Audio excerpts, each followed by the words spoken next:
Muy buenas tardes con toda la ciudadanía. A esta hora les damos la bienvenida a Telediario Emisión Central con las noticias más importantes del país y del mundo entero. Iniciamos el desarrollo de la información.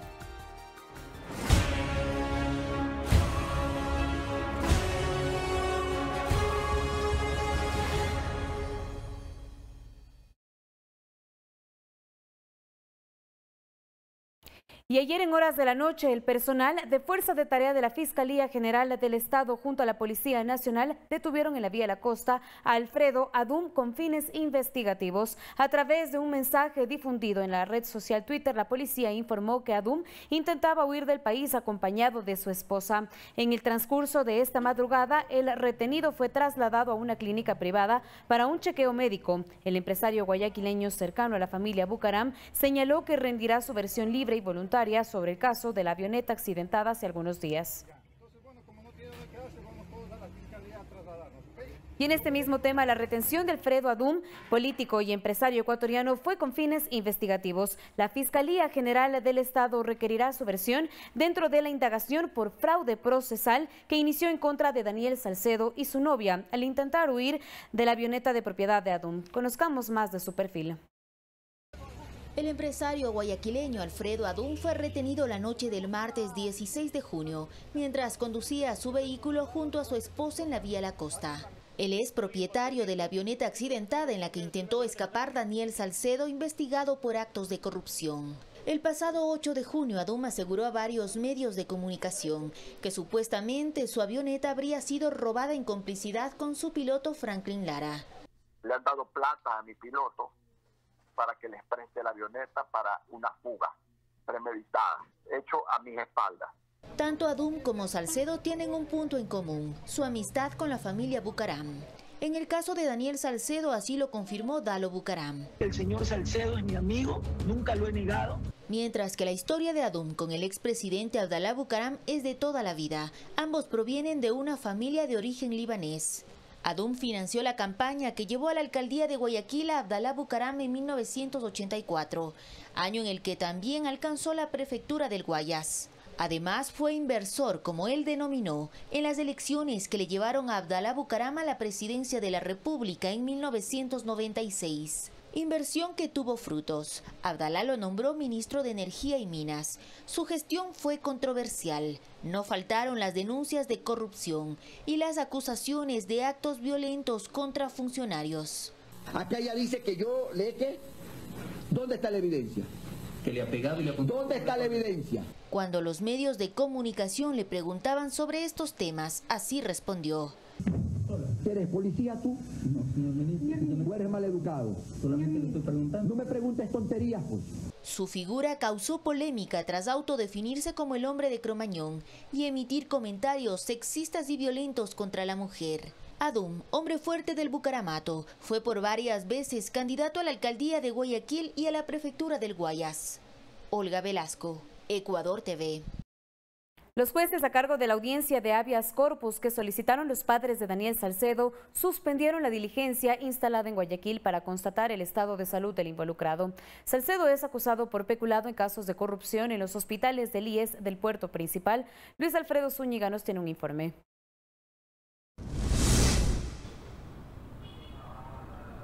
Buenas tardes. Hasta aquí en el Hospital Abel Gilbert Pontón de Guayaquil llegaron 2 de los 3 jueces a cargo de la audiencia de habeas corpus solicitada a favor de Daniel Salcedo. Precisamente aquí en el puerto principal más temprano se instaló esta diligencia. Sin embargo, luego de 30 minutos se informó que la misma fue suspendida para realizar esta constatación, pedido por los magistrados. Así lo indicaba más temprano la defensa de Daniel Salcedo. ¿Qué se va a hacer ahora? Vamos al hospital a ver el estado en que se encuentran. Los jueces quieren verlo. Vamos, doctor, ¿para qué quieren ver el estado de salud? No sé, desconozco. En las imágenes que ahora les mostramos pueden observar el momento en el que ingresaron a esta casa de salud los jueces Amado Romero y Ulises Torres, quienes hasta el momento permanecen al interior de este nosocomio. Sin embargo, la defensa de Salcedo ya se retiró del sitio. También hace pocos minutos pudo ingresar la madre de Daniel Salcedo al hospital, algo que reclamaban los familiares días atrás, y de igual manera hasta hace tan solo unos instantes también se retiró la madre de Salcedo, Katy Bonilla. Pinilla. Daniel Salcedo, recordemos, es vinculado en el caso de peculado por la venta de fundas de cadáveres al hospital del IES Los Ceibos en Guayaquil. Además, existe una investigación por fraude procesal en el marco del viaje ilegal que hizo hacia Perú en una avioneta que se accidentó el pasado 8 de junio. Esta avioneta pertenece al empresario Alfredo Adún, retenido la noche del martes para investigaciones. Sin embargo, por un quebranto en su salud fue trasladado a un hospital del norte de Guayaquil, en donde permanece hasta el momento. Se sabe que luego que los jueces terminen con la constatación aquí en el hospital Abel Gilbert Pontón, retornen a la Corte de Justicia del Guayas para continuar con la diligencia aproximadamente un poco más allá de las 13 horas. Nosotros nos mantendremos atentos para llevarles más información en los próximos minutos. Muy buenas tardes. Gracias, Luis Alfredo, por tu reporte. Estaremos pendientes de las noticias que se generan en ese punto. Y una doble pandemia atraviesa el país, la sanitaria y la corrupción. Así reaccionó la ministra de Gobierno, María Paula Romo, ante los hechos que investiga la Fiscalía, entre ellos el caso de Daniel Salcedo y la retención de Alfredo Adún. La funcionaria informó que el presidente Moreno ha pedido información a las empresas públicas sobre la denuncia del financiamiento de la campaña de la consulta popular de febrero de 2018. La suspensión de la retención de Alfredo Adún por la investigación por fraude procesal por el intento de huida en la avioneta de su propiedad de Daniel Salcedo se dio por motivos de salud. Se encuentra bajo observación médica. Entiendo que la señora fiscal del caso se entrevistó brevemente con el ciudadano y que rendirá versión en las próximas horas o días dependiendo de su estado de salud. Romo también se refirió a la cooperación de Estados Unidos para ejecutar las órdenes de prisión con fines investigativos que pesan en contra de Michelle Dalo Bucaram y su esposa Gabriela Pazmiño en la trama por la venta de bolsas de cadáveres. A través de las instancias judiciales y la cooperación penal, entiendo yo que los sistemas de justicia también se encuentran coordinando para todos los casos que sean necesarios. Ante la indagación abierta por la denuncia del financiamiento de la campaña de la consulta popular de febrero de 2018, impulsada por el gobierno y de la que no hay detenidos hasta el momento, Romo anunció que el jefe de Estado ha pedido información a las empresas públicas. Nos parece de baja veracidad muchas de las afirmaciones que se hacen. Se dice, por ejemplo, que de ciertas empresas públicas se habría entregado dinero en efectivo. Para cualquier persona que conozca cómo funciona el sector público, esto es imposible. Y que funcionarios ya han rendido versiones. Y sobre las acusaciones sobre cabildeos dentro del Poder Legislativo a cambio de un presunto reparto en los hospitales, esta fue su respuesta. En mi calidad de ministra de Gobierno converso todos los días con asambleístas, con alcaldes, con representantes de otras funciones del Estado, pero nunca una conversación de estas ha tenido como punto de conversación siquiera un cargo, un contrato o menos todavía un reparto. Las personas que hacen este tipo de acusaciones tendrán que probarlas. Valeria Villarroel, Ecuador TV. Dictan prisión preventiva contra 14 de los 15 procesados por su participación en el delito de delincuencia organizada. A los implicados se los acusa de contrataciones irregulares en el Hospital Básico de Durán. La Fiscalía General del Estado formuló cargos contra 15 ciudadanos por su presunta participación en el delito de delincuencia organizada.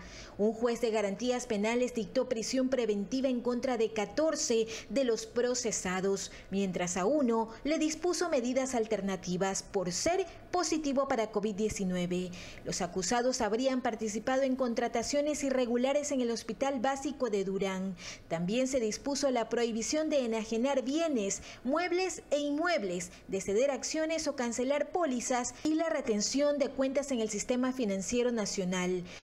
Recordemos que la Fiscalía ofreció respuestas inmediatas en cada caso que llega a nuestro conocimiento de actos contra la corrupción. Como indicios se tienen 96 cajas de cartón con 9.420 pruebas de COVID, un arma de fuego, 10 terminales móviles, 10 computadoras y cerca de $3.000. Existen 12 detenidos, 8 mujeres, 4 varones, y todos los trabajos que se vaya a seguir realizando se informará a través de Fiscalía y a través de Policía Nacional. Entre los detenidos están el director del Hospital Básico de Durán, Ricardo Moreno San Martín, los directivos Mercedes Padilla y Julio Villacrés, de la Comisión Técnica, María Parrales, Andrea Cali y Johnny Potes, la encargada del sistema de compras públicas del Hospital, Rosario Campoverde, los proveedores Milagro Sánchez, Estefanía Díaz, Soraya Medina y Denise Maura.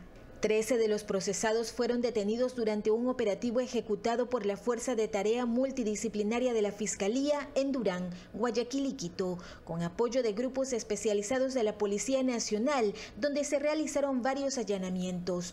2 de ellos se encuentran prófugos de la justicia, entre ellos el hermano del director del hospital. La investigación se realizó gracias a una denuncia sobre irregularidades en contrataciones realizadas, en las que algunos funcionarios habrían facilitado contratos a proveedores del entorno personal y familiar del director médico del hospital.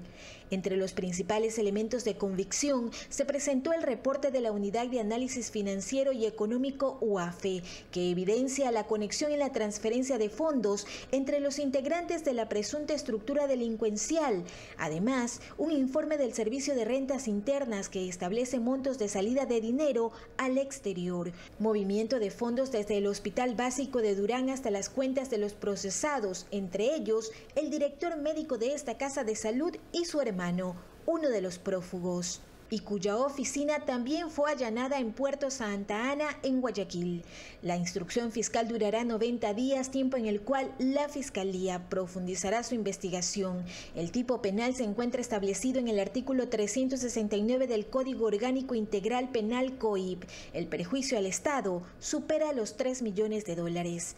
Hay varios contratos, sí, que fluctúan entre los $200.000, $400.000 y $3 millones. Mariuxi Buenaño, Ecuador TV. Entre los detenidos en el Hospital Básico del IES de Durán está su director Ramiro Moreno y su hermano, quien figura entre los prófugos. En los decomisos se encontró más de 9.000 pruebas rápidas y según las primeras investigaciones de la Fiscalía, los proveedores estarían vinculados con familiares del principal directivo de la Casa de Salud. Entre los 15 procesados por corrupción en el Hospital del IES de Durán está Ricardo Moreno San Martín, quien era el actual director médico del Hospital Básico del IES de Durán en la provincia del Guayas, mientras su hermano Alain Moreno sería uno de los prófugos. Según la Fiscalía, algunos funcionarios del sanatorio habrían facilitado contratos a proveedores del entorno personal y familiar del director del hospital. Mediante técnicas especializadas de investigación, se estableció que los empleados favorecían a personas que prestaban su nombre para adjudicación de compras públicas. Justamente, uno de los lugares allanados fue una oficina en el edificio de Point en Puerto Santa Ana, en Guayaquil, donde también funciona la compañía Moreno Comercio y Construcción S.A. Según el portal de la Superintendencia de Compañías, pertenece al hermano de Ricardo Moreno San Martín, cuya actividad económica es la construcción de toda clase de viviendas familiares, unifamiliares, edificios, centros comerciales, residenciales, condominios e industriales. Pero además es accionista de otras 2 compañías activas, Movimiento Emprendedores S.A., Moempre y Asia Pacific Export S.A., en la que además de vender automóviles, ropa, zapatos, indumentaria y otras cosas, tiene a la venta al por mayor productos farmacéuticos, instrumentos, materiales médicos y quirúrgicos. Entre los artículos decomisados por la Fiscalía están 96 cajas y más de 9.000 pruebas rápidas de COVID-19. El hermano de Ricardo Moreno también aparece en un listado de la Agencia de Regulación y Control Sanitario ARCSA, actualizado al 8 de junio de 2020, como titular autorizado para la distribución de pruebas rápidas del fabricante chino Shandong Thinklab Biotechnology Company.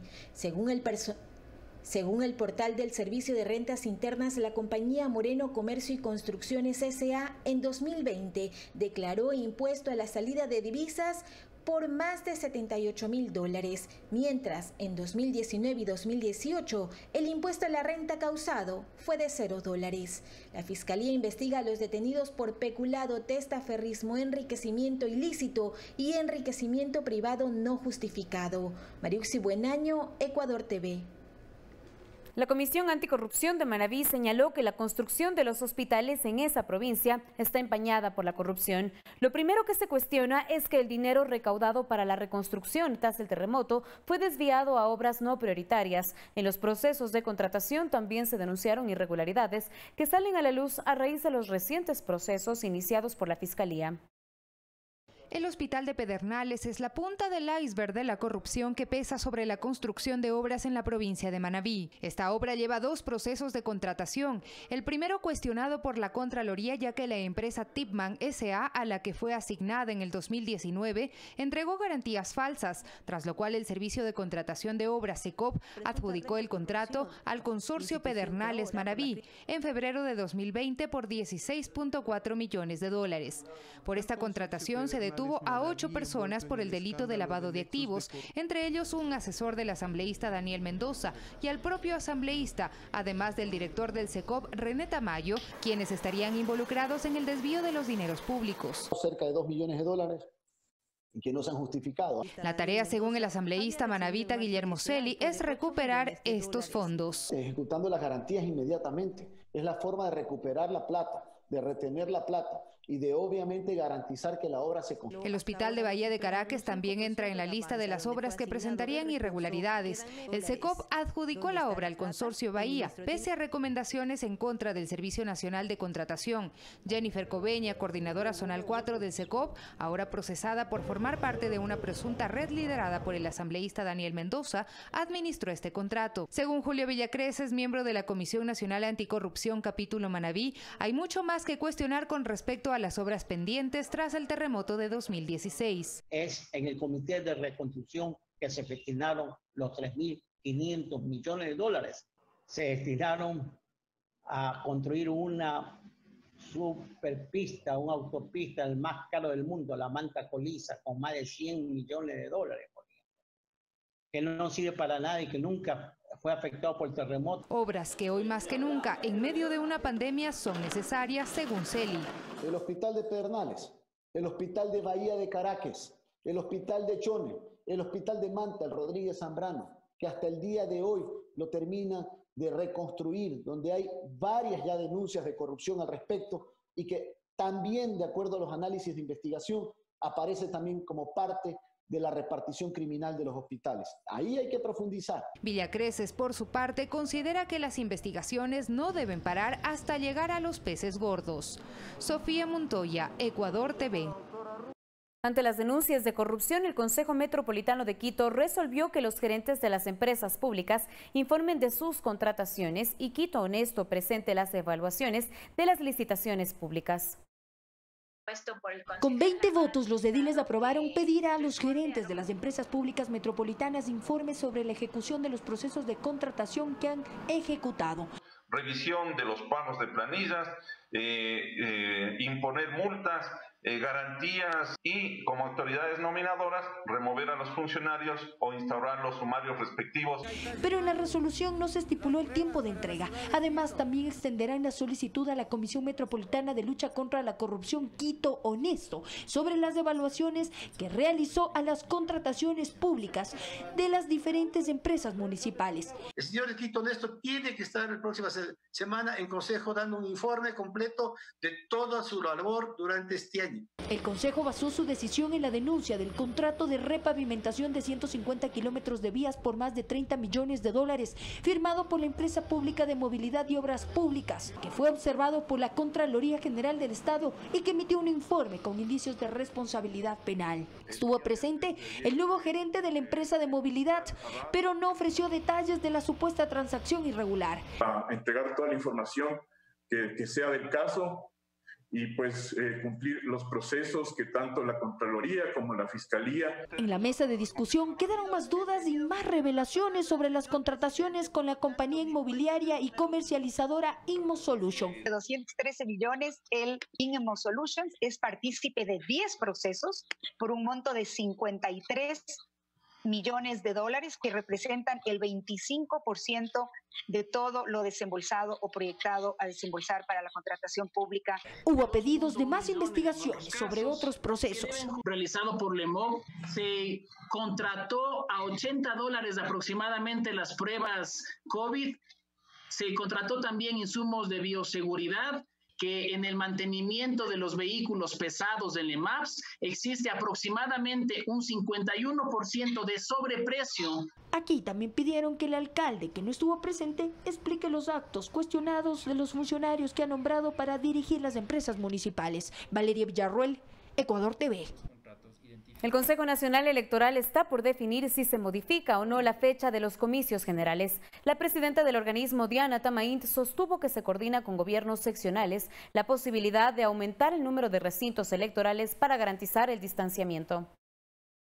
El Consejo Electoral todavía no define si cambiará la fecha de las votaciones de febrero de 2021 por la presencia del COVID-19. Se descartaron las opciones de voto telemático y de efectuar las elecciones en varios días. Con la reunión que tendremos con el Tribunal Contencioso Electoral podamos discutir el planteamiento que haremos desde el Consejo Nacional Electoral y de esa manera definir, si es que ese es el caso, la nueva fecha que las organizaciones políticas han solicitado. El presupuesto se definirá en el Pleno del CNE y la titular del organismo electoral indicó que será austero dada la situación del país. Se coordina con gobiernos autónomos descentralizados la opción de incrementar el número de recintos para promover el distanciamiento social de los electores. De disminuir el número de electores por mesa en aquellas provincias donde hay más población, la crisis sanitaria está más complicada, entonces tendremos un tratamiento distinto de acuerdo a la realidad de cada región. El consejero Enrique Pita manifestó que debe cambiarse el calendario electoral por la pandemia,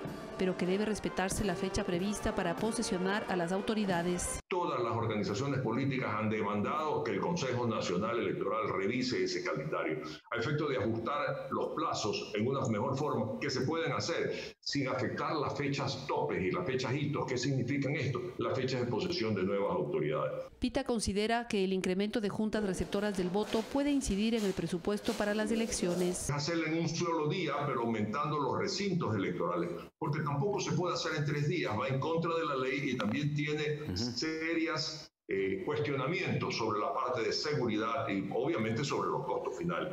Verónica Rivadeneira, Ecuador TV.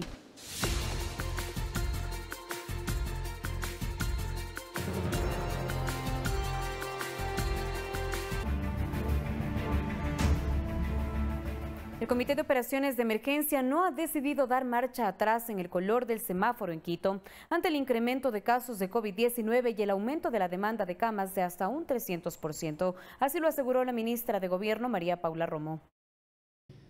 El Comité de Operaciones Nacional no ha recibido ningún pedido del municipio de Quito o del COE cantonal para regresar a semáforo rojo en la capital o la aplicación de mayores restricciones en la movilidad. Estoy en conversación permanente con los alcaldes del país, también con el alcalde de Quito por los temas de la emergencia. Y si me pregunta a mí, de parte del COE nacional, no estamos valorando la posibilidad de dar marcha atrás en las medidas que hemos tomado. Creemos que además hay un sentido de oportunidad y en este momento la población ha aprendido sus medidas de seguridad, está implementando nuevos hábitos de salud. Fue el alcalde de la capital, Jorge Yunda, quien en su cuenta de Twitter mostró su preocupación por el aumento en la demanda de camas, tanto en hospitalización como en las de cuidados intensivos en la red pública de salud, y quien no descartó tomar una decisión sobre la situación de la ciudad que cumple 15 días en luz amarilla. Eso tiene que responder a un estudio técnico epidemiológico. Se ha incrementado en Quito en el 300% la capacidad de camas para atender los casos de COVID. Tenemos que seguir creciendo en nuestra capacidad de camas, tenemos que seguir creciendo en la capacidad de atención médica. Para el ministro de Salud, Juan Carlos Ceballos, la situación en la provincia de Pichincha está bajo control y no es necesario retroceder. Hay 6 hospitales de la red pública de salud que atienden a los pacientes de coronavirus. 92% de las camas están utilizadas. Si tenemos 141 camas, pues ese es el promedio que hay que hacer. Reconoce que los nuevos brotes en Quito no tienen la misma velocidad de los de la provincia del Guayas y cree que hay 3 eventos en donde se pudo dar el contagio. Uno de ellos tuvo que ver con la celebración del Día de la Madre. El primero, cuando se anunció, y no se pasó a semáforo amarillo, sino que se anunció la posibilidad. Hubo un destape de una población que estaba contenida 60 días, algunas manifestaciones que se dieron. Pero hay que tener mucho cuidado con pensar en un nuevo momento de confinamiento. Creemos que tendría poca efectividad en este momento. El 99% de la población utiliza mascarilla en Quito. En el norte, según estudios, se evidencia una salida ordenada, un respeto a la distancia y no hay aglomeraciones. Ceballos dijo que el sur de la urbe registra más casos, pues se ha evidenciado lo contrario. Valeria Villarroel, Ecuador TV. La Intendencia de Policía de Quito realizó 3.600 operativos de control de precios y uso de medidas de bioseguridad en locales comerciales y tiendas de víveres desde el inicio de la crisis sanitaria. Una gran afluencia de ciudadanos se observó este miércoles en el barrio Lagatazo, en el sur de la capital, en donde varios vendedores informales se tomaron las calles. Aceras de más de 5 cuadras llenas de vendedores informales, en donde algunos incluso ofertaban pollo, verduras y otros productos a la intemperie, fue el ambiente que se vivió este miércoles en la calle Toacaso, en el sur de la capital. Quito registró hasta este miércoles 5.457 casos confirmados de COVID-19. Parroquias como Chillogallo, Huamaní, La Magdalena y Quitumbe son los que más registran casos. La Intendencia de Policía de Pichincha realizó operativos de control de medidas de bioseguridad y control de precios de productos.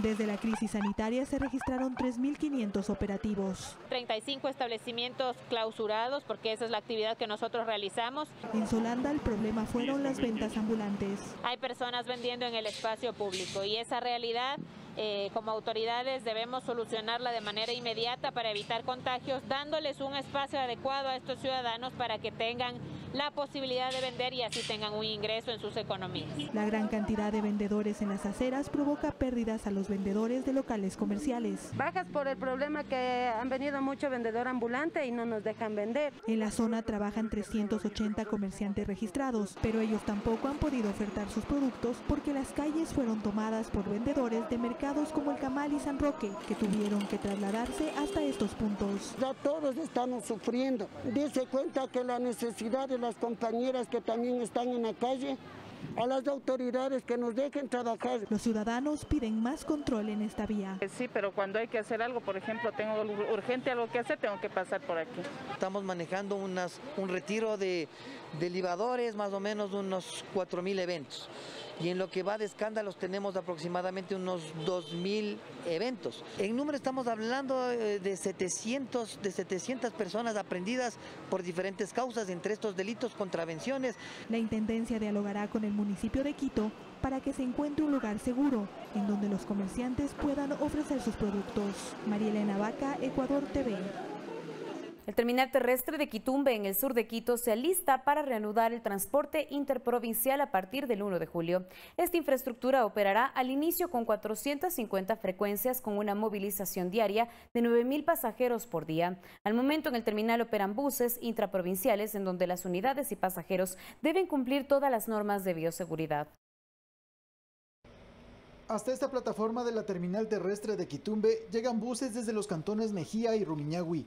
A los pasajeros que se embarcan se les toma la temperatura, desinfectan sus zapatos en estas moquetas y en el interior del bus deben respetar la distancia entre asientos. Cada unidad, al salir del punto de origen y al llegar, es desinfectada en su totalidad y el conductor está aislado con este mecanismo de protección. Cuando entren en operación las unidades interprovinciales, esto es del 1 de julio próximo, los pasajeros deberán respetar la señalización establecida en el área de boleterías y en las salas de espera. Así lo detalla César Zapata, administrador de la terminal terrestre. Separación social, igual en las bancas, tenemos para las ventanillas cada una de ellas tiene que estar equipada con gel alcohol por el tema de vueltos de monedas, el mismo hecho de entregarle el documento del ticket de viaje. Entonces toda esta situación ha sido ya implementada dentro del terminal. Si en los puntos de control se detecta algún caso sospechoso para COVID-19, se activa el protocolo. Este punto de atención de la Cruz Roja Ecuatoriana es clave para determinar si el viajero necesita atención médica especializada. Así lo cuenta Leopoldo Monteros, paramédico de la institución. Bueno, cuando nosotros consideramos un paciente sospechoso, obviamente nosotros activamos un código que va directamente hacia el 911, donde nos van delineando lo que es la recepción para el paciente dependiendo del estado que se encuentre el paciente. De acuerdo a las normas establecidas por el COE nacional, la terminal de Quitumbe debe operar en un 50%. Esto significa que desde el 1 de julio solo iniciarán operaciones 450 frecuencias. Se espera una afluencia de 9.000 pasajeros por día. Javier Ceballos, Ecuador TV. La empresa privada firmó un convenio con el Instituto Ecuatoriano de Seguridad Social para la donación de una unidad de héroes, un espacio anexo al Hospital de IES de Los Ceibos en Guayaquil que servirá para quienes continúen en primera línea de atención contra el COVID-19. Se trata de un espacio adecuado para el personal que continúa haciéndole frente al coronavirus. Una estructura de paneles con 70 cubículos y camas individuales en una zona de nutrición e hidratación. Con espacios de desinfección en primer lugar y también para que puedan descansar procurando recargar energías a través de sueros de vitamina C y también hidratación, descanso propio apropiado como debe y necesitan nuestros médicos, nuestras enfermeras y todas las personas que han estado frenteando directamente todo lo que llamamos héroes. Es el momento. La construcción y montaje de equipos de la unidad de Héroes está valorada en cerca de $500,000, donados por la Cervecería Nacional. El presidente del directorio del IES, Jorge Guatet, destacó el trabajo coordinado con la empresa privada. Es justamente en estos momentos duros cuando se ve el aporte de aquellos que realmente quieren hacer país desde la empresa privada. El espacio quedará como un legado para la ciudadanía en general. Siendo que el IES atiende a personas de todas las provincias del país.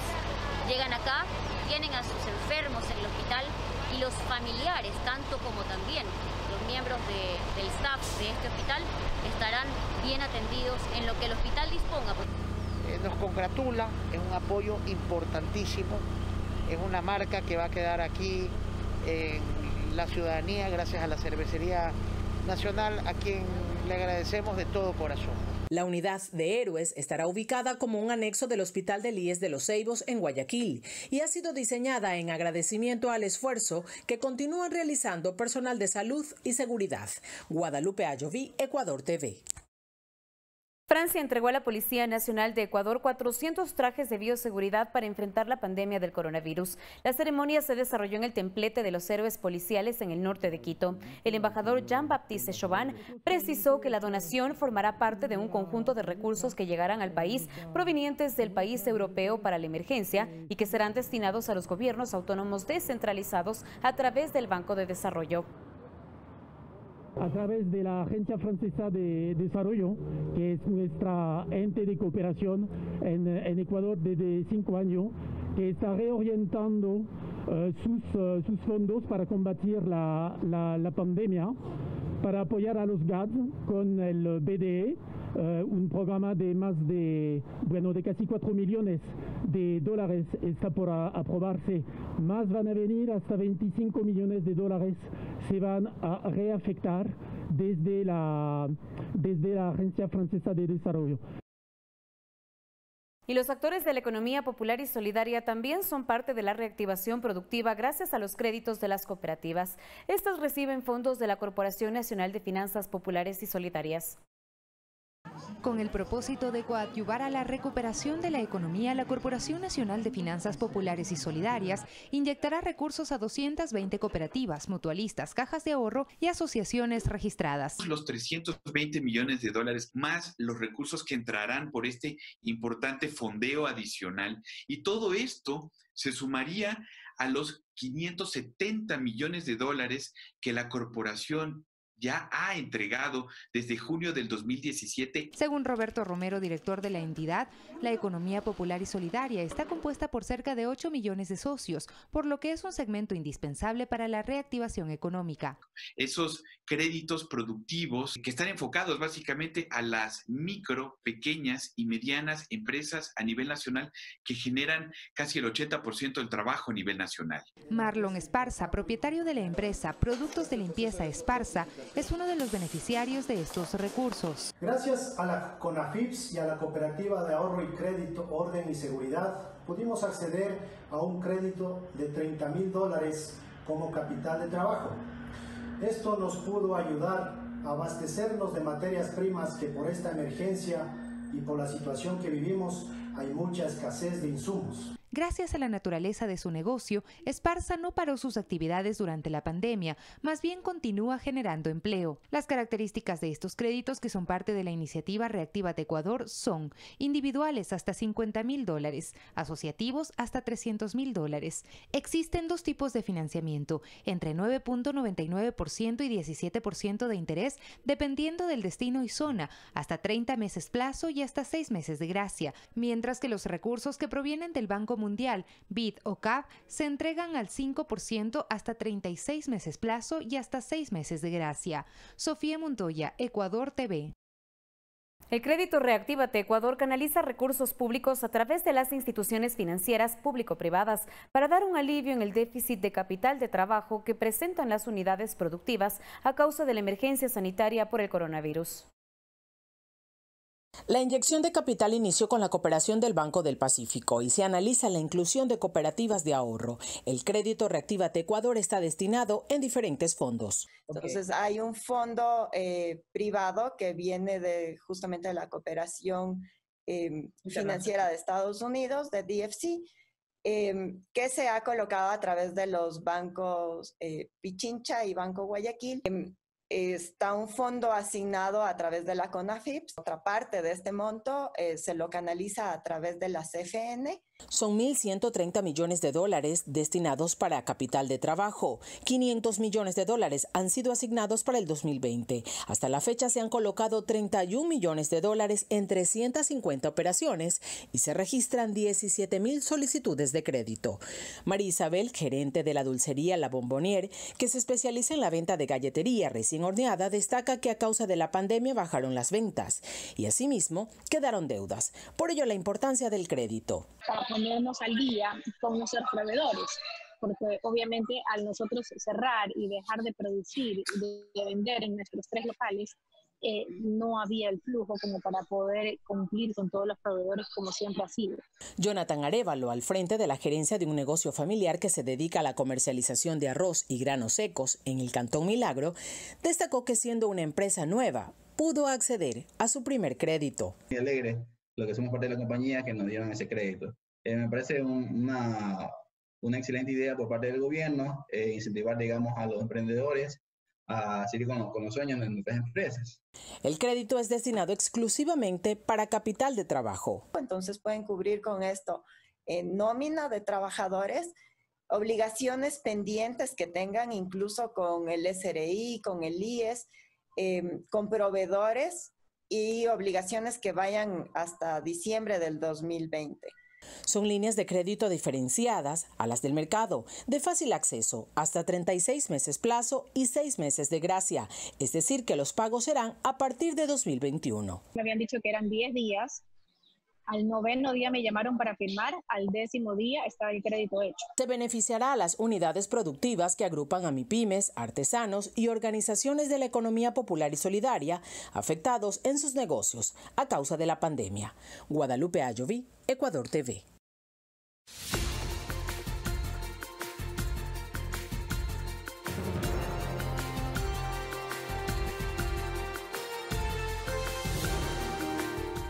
Estamos de regreso con más información nacional. El Ministerio de Educación capacitó a 300.000 profesores en enseñanza virtual como una estrategia para combatir el analfabetismo digital. Los cursos son gratuitos y tienen la finalidad de construir una ciudadanía preparada para la nueva normalidad en el sistema educativo del país.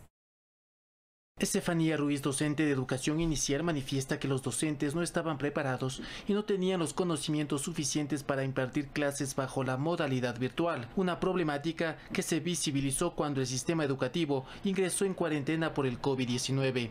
Fue difícil comprender que no es lo mismo estar frente al estudiante, tener control de la clase, tener control de las actividades, a estar detrás de una pantalla. Incluso, un estudio realizado por el Centro Académico Poliestudios reveló que un 80% de los docentes encuestados padecían de algo que se denomina analfabetismo digital. La ministra de Educación está consciente de esta problemática. Nos manifiesta que precisamente la cartera de Estado puso a disposición cursos gratuitos para capacitar a los docentes en el uso de nuevas tecnologías.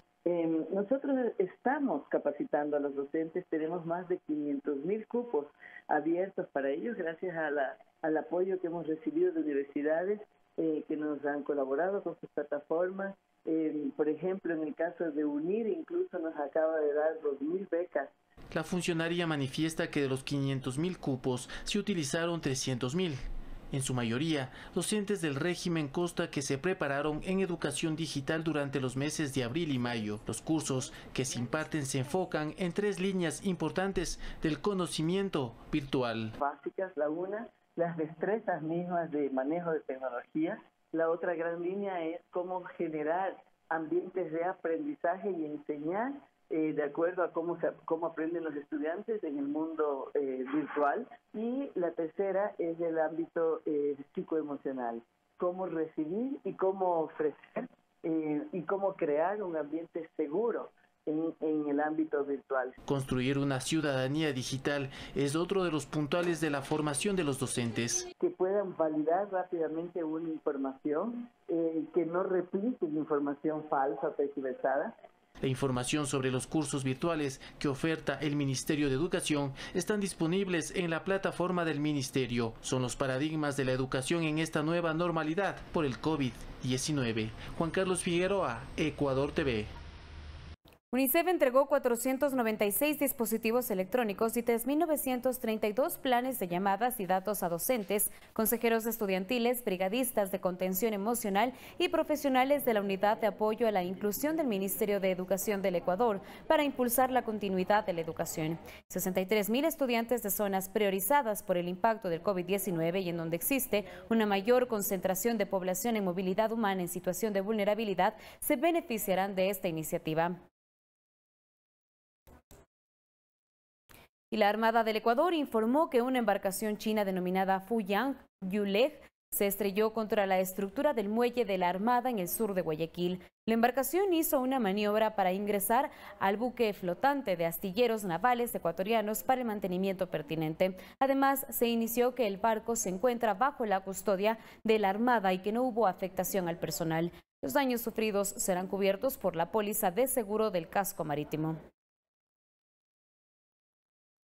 El Ministerio de Energía y Recursos Naturales No Renovables abrió la convocatoria para que las empresas interesadas participen en el proceso público de selección para la concesión del proyecto fotovoltaico con almacenamiento Conolopus, a través del cual se busca implementar 14.8 megavatios pico para cubrir la demanda de energía de Galápagos. Lo que se busca es reducir el consumo de combustible diésel para la generación de energía en las Islas Baltra y Santa Cruz, para lo cual aprovechará el recurso solar existente en el archipiélago y dotará de electricidad a la población de la zona, garantizando las condiciones de calidad, seguridad y confiabilidad del servicio eléctrico. Las empresas interesadas en participar pueden ingresar al siguiente portal web www.recursosenergia.gov.es. Además, podrán encontrar información en el siguiente link: http://proyectos.recursos.y-energia.gov.es/conolupus.php.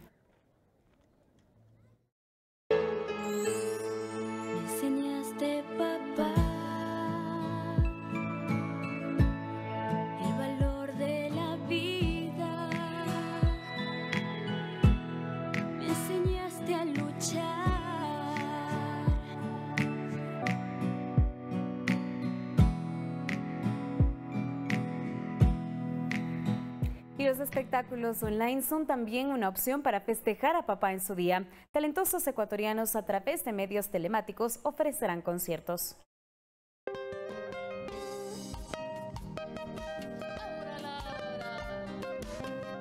Artistas ecuatorianos ofrecerán conciertos este sábado 20 y domingo 21 de junio por el Día del Padre de forma telemática.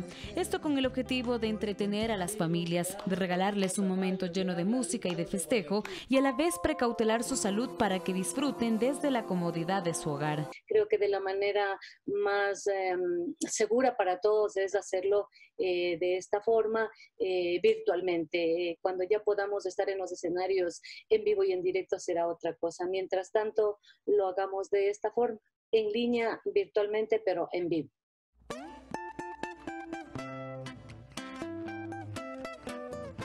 Los artistas mencionan que este tipo de conciertos se adaptan a la nueva normalidad y así pueden continuar manteniendo el contacto con su público. Podría convertirse en algo muy positivo porque a mí constantemente me están diciendo, siempre me están escribiendo cuándo vienes a cuando vienes a Loja, a Madrid, a Nueva York, a Guayaquil, ¿no? O sea, todo es una constante. Y yo les puedo decir en este momento, voy a todos los lugares el sábado, porque el sábado estoy en todo el mundo gracias a esta comunicación directa. El ministro de Cultura, Juan Fernando Velasco, aseguró que este tipo de eventos también sirven para reactivar la economía de los gestores artísticos que se vieron afectados por la emergencia sanitaria. Desde el Ministerio de Cultura y Patrimonio presentamos un protocolo que ya está aprobado en el COE también para presentaciones sin público. De esta manera garantizamos que todo el proceso, si bien no hay público, pues hay gente involucrada, los músicos, los técnicos, los artistas en general que participan de estas presentaciones, tienen un protocolo que deben seguir para el cual que está destinado para estas presentaciones sin público y que garanticen también la seguridad de quienes participen de estas transmisiones. Recuerde que en la página web www.culturaypatrimonio.gov.es usted podrá ver los diferentes horarios y eventos que se realizarán durante este fin de semana a propósito del Día del Padre. Gracias a ustedes porque nos permiten estar vigentes en los escenarios y papitos bellos. Un feliz día al Rey del Hogar. Carla Arcentales, Ecuador TV.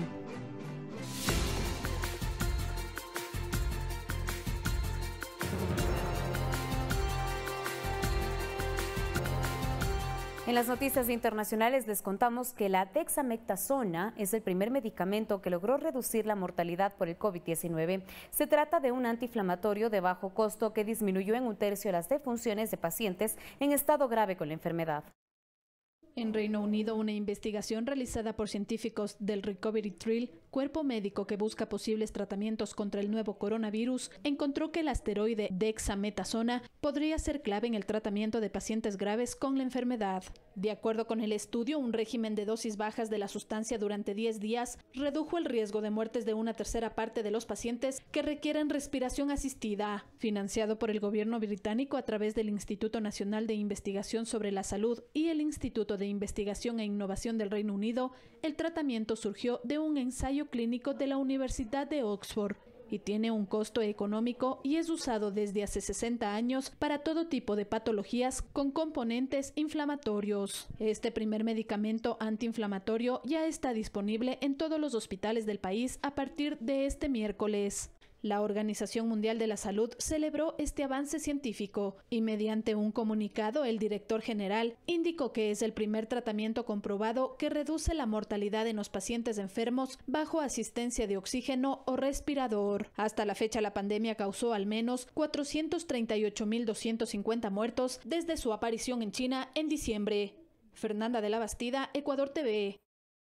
América Latina, el centro de la pandemia y en donde las próximas semanas se espera un aumento importante de casos y de muertes, registra una tendencia preocupante en la transmisión de zonas fronterizas, dijo la Organización Panamericana de la Salud. Según la directora del organismo, Carissa Etienne, la mayoría de las infecciones en la región se reportan en las grandes ciudades en donde la desigualdad económica y la densidad de población estimulan la transmisión. Además, indicó que Brasil tiene el 23% de todos los casos y el 21% de todas las muertes en Latinoamérica. Si bien la mayoría de infecciones en la región son reportadas en las grandes ciudades, donde la desigualdad económica y la densidad de la población estimulan la transmisión, nuestros datos muestran una tendencia preocupante hacia una alta transmisión en zonas fronterizas. Reabrir las fronteras es una decisión de cada país y un problema importante. Creo que la epidemia no ha pasado el pico máximo en Latinoamérica y seguimos en medio de ella. El presidente de Honduras, Juan Orlando Hernández, y su esposa dieron positivo en la prueba de COVID-19, según lo informó el mandatario en cadena de radio y televisión. Hernández añadió que continuará con sus labores por medio de teletrabajo en el Hospital Militar de Tegucigalpa. Hernández lamentó que a la vez en el sistema hospitalario local haya colapsado por la gran cantidad de contagios, pero dijo que este martes salieron brigadas en San Pedro Sula y la capital, los centros de mayores contagios, para atender a los enfermos en sus casas. Es cierto, tengo síntomas leves, pero ya comencé mi tratamiento maíz. Me siento mejor. Sin embargo, me han recomendado reposo. pero seguiré realizando mi trabajo por medios electrónicos y a través de mis funcionarios y colaboradores. Es decir, vamos a estar en contacto. Por consejo médico, me someteré a una nueva evaluación en las próximas horas. Eso va a determinar los pasos a seguir. También estamos tomando medidas preventivas con todo el personal que labora conmigo y están siendo evaluados por el equipo médico. Les informo además que 2 de nuestros colaboradores, mi esposa Ana, han resultado positivos. Pero los 3 también están ya con tratamiento. La ciudad de Pekín en China, con sus 21,5 millones de habitantes, se aísla del mundo en un tiempo récord en un intento de frenar el avance del nuevo brote de coronavirus. No se puede entrar ni salir de la capital china. Más de 1 millar de vuelos fueron cancelados y además se suspendieron las clases en todos los centros educativos y una treintena de complejos residenciales fueron bloqueados con vallas. A medida que avanzan los tests masivos, se detectan más casos. Hay alrededor de 140 registrados, con la particularidad de que, según los expertos, los afectados presentan síntomas atípicos del COVID-19 como el dolor de articulaciones. El presidente de los Estados Unidos, Donald Trump, firmó un decreto que crea una base de datos federal de agentes de policía con un historial de uso excesivo de la fuerza. Tenemos más información de nuestra cadena aliada, La Voz de América. El presidente Donald Trump firmó un decreto que insta a los estados a realizar reformas en los sistemas de seguridad y orden público, lo cual es parte de las exigencias de los manifestantes que en los últimos días se han pronunciado en contra de prácticas de abuso policial. El presidente dijo que con esta firma del decreto el país da un paso histórico en ofrecer seguridad a todos los estadounidenses de cualquier raza, religión o color. En otros temas, el Departamento del Tesoro anunció la nominación de Mauricio Claver Carone para la presidencia del Banco Interamericano de Desarrollo. Según el secretario del Tesoro, Steve Mnuchin, la nominación de Claver Carone es consona con el compromiso y la visión del presidente Donald Trump de mantener el liderazgo de Estados Unidos en importantes instituciones regionales. Actualmente, Claver Carone se desempeña como asistente adjunto del presidente y director principal para asuntos del hemisferio occidental en el Consejo de Seguridad Nacional. Y un exfuncionario que podría tener problemas de tipo criminal, según el presidente Donald Trump, es John Bolton, quien fuera asesor de seguridad nacional hasta el año pasado. Y es que la Casa Blanca interpuso una demanda ante los tribunales para impedir la publicación de su libro de memorias. La acusación señala específicamente que esta publicación podría sacar a la luz pública información que es altamente confidencial. El ejecutivo también argumenta que Bolton no respetó los protocolos de control que establece la Casa Blanca para este tipo de publicaciones, lo que supondría una violación de los acuerdos que él mismo firmó a la hora de aceptar su antiguo empleo. Y finalmente, ya Estados Unidos registra más de 2.137.000 pacientes contagiados y más de 116.000 muertes en esta pandemia de COVID-19, según las más recientes cifras de la Universidad Johns Hopkins. Algunas autoridades estatales, donde se ha presentado un aumento en los casos en los últimos días, insisten en la necesidad de mantener el distanciamiento físico e incluso evalúan la posibilidad de volver a la cuarentena en algunos aspectos, esto para evitar que la curva vuelva a subir después de pasar un tiempo relativamente estabilizada. Desde Washington, con la agenda informativa del día, soy Natalie Salas Guaitero de La Voz de América para Ecuador TV. Gracias, Natalie, por tu reporte. Y con esta información nosotros finalizamos este espacio informativo. Los esperamos con más noticias en Telediario Estelar a las 20 horas. Muy buenas tardes.